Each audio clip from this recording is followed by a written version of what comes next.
Telugu Desam party కొత్త సారథులను అధిష్టానం నియమించింది.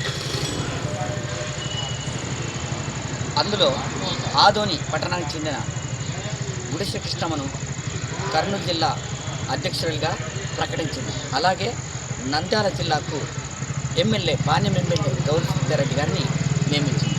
వీళ్ళిద్దరు మహిళలు కావడంతో మహిళలకు తెలుగుదేశం పార్టీ పెద్దపీట వేసిందని చెప్పొచ్చు.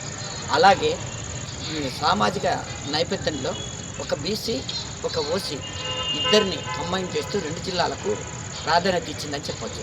దీంతో పార్టీ మరింత బలోపేతమవుతుందని అధిష్టానం నమ్ముతుంది.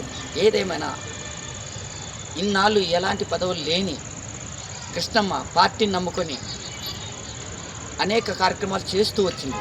ఈ కార్యక్రమాల దృష్ట్యానే చంద్రబాబు నాయుడు ఆమెకు పెద్దపీట వేసి అధ్యక్ష పదవి ఇచ్చాడని వాళ్ళు భావిస్తున్నారు.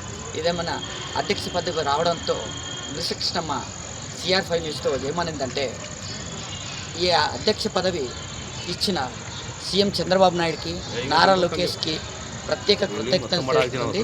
అందరి సీనియర్ నేతలను కలుపుకొని పార్టీని గ్రామాన అభివృద్ధి చేస్తానని చెప్పేసి ఆమె ఈ CR5 ప్రతినిధితో ముచ్చటించింది.